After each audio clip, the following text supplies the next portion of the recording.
আসসালামু আলাইকুম, welcome back to my channel. আশা করি সবাই খুব ভালো আছেন। আলহামদুলিল্লাহ আমিও খুব ভালো আছি। আজ এখানে তৈরি করে নিলাম হানিবান। বাচ্চাদের খুব পছন্দেরই হানিবান রুটিটা কিন্তু আপনারা বাসায় তৈরি করে বাচ্চাদের খাওয়াতে পারেন। আর এটা তৈরি করা কিন্তু খুবই ইজি।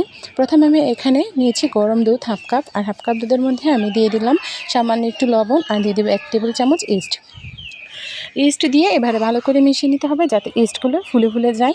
গরম দুধে ইস্ট পড়ার পর কিন্তু ইস্ট একটু ফুলে উঠবে। তো এবারে এটা ভালো করে মিশিয়ে নিচ্ছি, আর মিশিয়ে নিয়ে এর মধ্যে আমি 1 কাপ ময়দা দিয়ে দিব। 1 কাপ ময়দা দিয়ে এই ডোটা খুব ভালোভাবে মেখে করে নেব যাতে একদম পারফেক্টভাবে সফট একটা ডো তৈরি হয়ে যায়। আর অবশ্যই কিন্তু ইস্টের পরিমাণটা খেয়াল রাখবেন। ইস্ট যদি কম বেশি হয়ে যায় তাহলে কিন্তু ডোটা ভালো হবে না। বেশি হলে সমস্যা নেই, তবে কম হওয়া যাবে না। আর বেশি হলে কিন্তু এর মধ্যে একটা গন্ধ লাগতে পারে। ইস্টের একটা ফ্লেভার আছে আলাদা, তো এটা যারা পছন্দ করেন না তারা ঠিক এই পরিমাণে তৈরি করবেন। আর এবার একটা ডো তৈরি করে নিচ্ছি।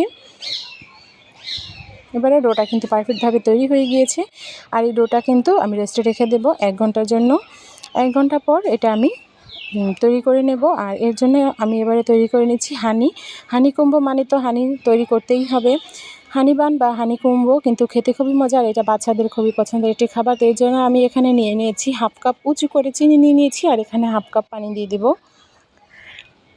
হাফ কাপ উঁচু করে চিনি নিয়ে এর মধ্যে হাফ কাপ পানি দিয়ে দিচ্ছি। আর যতক্ষণ পর্যন্ত না চিনিগুলো খুব ভালোভাবে গলে গিয়ে একদম শিরা তৈরি হচ্ছে ততক্ষণ পর্যন্ত এটা জাল করতে থাকবো। জাল করতে করতে যখন চিনিগুলো একদম গলে যাবে আর পানিটা খুব ভালোভাবে জাল হয়ে যাবে, তখন কিন্তু মূল কাজটা করতে হবে। এর আগ পর্যন্ত এভাবে নেড়েচেড়ে আমি চিনিগুলো গলিয়ে নিয়েছি। এবারে যখন চিনিগুলো গলে গিয়ে একদম একটা পাতলা শিরা তৈরি হয়ে যাবে, তখন কিন্তু এর মধ্যে আমরা মূল উপকরণটা অ্যাড করব। যেহেতু এটা হানিবান, আর হানিবানেই তো মধু, আর মধু তো অবশ্যই লাগবে। হানিবান তৈরি করবেন আর হানি ব্যবহার করবেন না সেটা তো হতে পারে না। তো এবারে আমি এর মধ্যে দিয়ে দিব সেই হানি। তো আমি এখানে হাফ কাপ উঁচু করে চিনি নিয়েছিলাম, আর এর মধ্যে দিয়ে দিচ্ছি 1/4 কাপ মধু না দিলে কিন্তু ফ্লেভারটাই ভালো হবে না, আর হানিবানের টেস্টটাও আসবে না। মনে হবে যেন চিনির শিরাতে ডুবিয়ে রাখা রুটি খেয়ে নিচ্ছি। তো মধু দেওয়ার পর আমি আরও খানিকটা সময় ধরে জাল করে এই পানিটা আরেকটু শুকিয়ে একটু গাঢ় করে নেব। যখন নাকি হাতে চেক করলে বুঝতে পারবেন এটা আঠালো হয়ে গিয়েছে, তখন বুঝতে পারবেন যে এটা একদম আপনার পারফেক্টভাবে হানিবানের জন্য প্রস্তুত হয়ে গিয়েছে। এটা আমি নামিয়ে নিয়েছি, আর এটা কিন্তু কোনোভাবেই জমাট বাঁধবে না, কেননা এতে আমি মধু ব্যবহার করেছি। এবারে আমি এই ডোটা নিয়ে নিচ্ছি যেটা আমি রেস্টে রেখে দিয়েছিলাম। ডোটা কিন্তু একদম ফুলে স্পঞ্জি হয়ে গেছে, দেখতেই পাচ্ছেন হাতে চাপ দিলে কতটা নুয়ে যাচ্ছে। এবার এটা আবারও ভালো করে মেখে একদম সফট করে নেব। আরও বেশি সফট করার জন্য খুব ভালোভাবে এটা মেখে নিতে হবে। এটা আমি ভালো করে মেখে নিয়েছি, আর মেখে নেওয়ার পর এটাকে আমি যতগুলো রুটি তৈরি করব তত ভাগে ভাগ করে দিচ্ছি। তো আপনারা চাইলে কিন্তু আরও কম বা বেশি রুটিও তৈরি করতে পারেন। যদি আরও পাতলা আরও ছোট করতে চান তাহলে আরও বেশি রুটি হবে, আর যদি আরও বড় বা ভারী করে তৈরি করতে চান তাহলে আরও কম রুটি হবে। এখানে আমি 1 কাপ ময়দা দিয়ে 4টে রুটি তৈরি করেছি। আপনারা আরও কম বেশি আপনাদের পছন্দ মতো করতে পারেন, তবে 4টে রুটি বানানো পারফেক্ট হবে। আমি সমান মাপে মাপ করে ভাগ করে দিলাম। এবারে আমি রুটিগুলো বানিয়ে নেব। প্রথমে আমি একটা রুটি বানিয়ে আপনাদেরকে দেখিয়ে দিচ্ছি। সবগুলো রুটি বানিয়ে দেখানো সম্ভব নয়। রুটিগুলো আমি এখানে বানিয়ে নিচ্ছি। প্রথমে এভাবে করে লেচিটাকে এভাবে হাতে ডলে একদম লম্বা একটা লতির মতো তৈরি করে নিতে হবে। আমি এভাবে 2 হাতে চেপে একটা শেপ দিয়ে নিচ্ছি, লম্বা আকারে একটা তৈরি করে নিচ্ছি। এবারে এটাকে পেঁচিয়ে নিতে হবে, আর আমি একটু ঝাঁকিয়ে আর একটু বড় করে নিচ্ছি, একটু টেনে যাতে অনেকটা প্যাচ দেয়া যায়। আর এবারে এটা ঘুরিয়ে এরকমভাবে ভাঁজ দিয়ে নিচ্ছি। অবশ্যই কিন্তু এইভাবে ঘুরিয়ে ভাঁজ দেবেন, তাহলেই কিন্তু এটা ভাজার পর এই ফাঁকাগুলো দিয়ে কিন্তু ভেতরে যেই রসটা তৈরি করেছি সেটা ঢুকতে পারবে। আর যদি একদম সফট একটা রুটি বানিয়ে দেন তাহলে কিন্তু এটা ভাজতেও পারবেন, শিরায়ও দিতে পারবেন, কিন্তু ভিতরে কিন্তু কোনো প্রকার রস যাবে না। তো এইভাবে করে কিন্তু আমি সমস্ত রুটিগুলো এভাবে পেঁচিয়ে নেব। আর পেঁচিয়ে নেওয়ার পর আবারও 5 মিনিটের মতো রেস্টে রেখে দেব। 5 মিনিট পর ঢাকনাটা খুলে এখান থেকে একটা করে রুটি নিয়ে নেব, আর হালকা করে বেলুন দিয়ে এভাবে চাপ দিয়ে একটু চ্যাপ্টা করে দেব। খুব বেশি বড় করবেন না, তাহলে কিন্তু পাতলা হয়ে যাবে। তো এইভাবে করেই কিন্তু এই একই সাইজের করে আমি প্রত্যেকটা রুটি এখানে তৈরি করে নেব। আপনারা কিন্তু চাইলে আরও বড় ছোট করে তৈরি করতে পারেন, আরও পাতলা করতে চাইলে কিন্তু আরও বড় করে তৈরি করতে পারেন। তো আমি এখানে জাস্ট 2টো বেলা দিয়ে দিচ্ছি। এই পরিমাণটাই আমার কাছে খুব বেশি পারফেক্ট মনে হয়।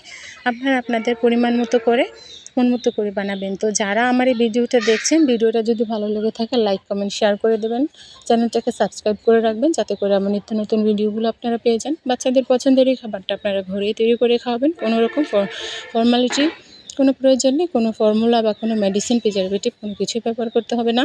এবারে চুলায় তেল গরম বসিয়ে দিয়েছিলাম, আর গরম তেলের মধ্যে আমি দিয়ে দিচ্ছি। প্রথমে কিন্তু তেলটা খুব ভালো করে গরম করে নিতে হবে, এরপর চুলার আঁচ মাঝামাঝি রেখে রুটিগুলো দিয়ে ভেজে নিতে হবে। রুটিটা দেওয়ার পরে কিন্তু ফুলে উঠবে, আর উপর দিকটা এভাবে তেল ছড়িয়ে দেবেন, তাহলে কিন্তু খুব ভালোভাবে ফুলে উঠবে। অনেকটা কিন্তু দেখতে তেলের পিঠার মতো মনে হচ্ছে, কিন্তু এটা খেতে কিন্তু খুবই মজা আর খুবই সফট একটা রুটি। তো বাজার থেকে বান রুটি কিনে না এনে, বা যে হানি বানটা আছে হানিকুম্বো, আমরা বিভিন্ন ব্র্যান্ডের হানিকুম্বো খাই, তো ওর থেকে কিন্তু বাসায় তৈরি হানিকুম্বোটা অনেক বেশি মজা আর অনেক বেশি হেলদি। এভাবে ডুবো তেলে আমি প্রত্যেকটা রুটি খুব ভালোভাবে ভেজে নেব, যতক্ষণ পর্যন্ত না আমার পছন্দের কালার চলে আসে ততক্ষণ পর্যন্ত ভাজতে থাকবো।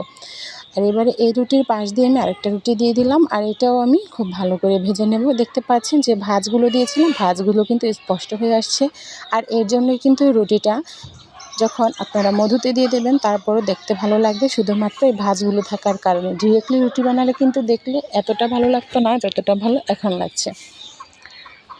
তো এবারে আমার রুটিগুলো কিন্তু ভাজা হয়ে যাচ্ছে। খুব বেশি ভাজতে যাবেন না, তাহলে কিন্তু উপর দিকটা পুড়ে যাবে, আর পুড়ে গেলে কিন্তু সেটা মজা লাগবে না, আর অন্যরকম একটা ফ্লেভার চলে আসবে, পোড়া পোড়া একটা ফ্লেভার চলে আসবে। তো এবারে কিন্তু এটা খুব ভালো করে ভেজে নিয়েছি, খুব ভালো একটা কালারও চলে এসেছে। আর কালারটা চলে আসার পর আমি এটা তেল থেকে উঠিয়ে নিচ্ছি, উঠিয়ে নেওয়ার পর এটা আমি দিয়ে দেবো সেই হাঁড়ির মধ্যে। তো এবারে আমি আরও একটা রুটি ভেজে নিচ্ছি, ভেজে নেওয়ার পর কিন্তু আমি এটা একইভাবে আমি প্রত্যেকটা রুটি ভেজে নেব। আর এভাবে করে এই রসের মধ্যে দিয়ে একটু চেপে চেপে রসটা যাতে ভিতরে যায়, এই জন্য রসের মধ্যে দেওয়ার পর কিন্তু একটু চাপ দিয়ে দিবেন। চাপ দিলে কি হবে, রসটা ভিতরে ভালোভাবে পৌঁছে যাবে, আর এটা পারফেক্ট টেস্ট চলে আসবে, যেরকম টেস্ট হানিকুম্বর হয়। তো এখানে আমি প্রত্যেকটা রুটি রসের মধ্যে চুবিয়ে চুবিয়ে নিয়ে একটা প্লেটে নিয়ে নিয়েছি, আর উপর দিক থেকে আরও একটু রস ছড়িয়ে দিচ্ছি যাতে করে একদম রসের মধ্যে ডুবো ডুবো হয়ে যায়। রুটিটা অনেকটা গরম আছে, তা গরম থাকা অবস্থায় আমি একটা রুটি একটু ছিঁড়ে আপনাদেরকে দেখিয়ে দেবো যে ভেতর দিকটা কতটা সফট হয়েছে। অনেকের ধারণা এটা ভেতর দিকটা হয়তো শক্ত হয়ে গিয়েছে, একদমই না, ভেতর দিকটাও কিন্তু একদম পারফেক্টভাবে সফট আছে। তো এইভাবে করে আপনারা বাড়িতে ট্রাই করে দেখবেন, আর কেমন লাগলো কমেন্টে জানাবেন। ভালো থাকবেন, সুস্থ থাকবেন, আমার চ্যানেলের সাথে থাকবেন। আজকের মতো আমার ভিডিও এখানেই শেষ করছি, নেক্সটে ভালো কোনো ভিডিও নিয়ে আবারও চলে আসবো। এখানেই আজকের মতো আমার ভিডিওটা শেষ করে দিচ্ছি। আল্লাহ হাফেজ।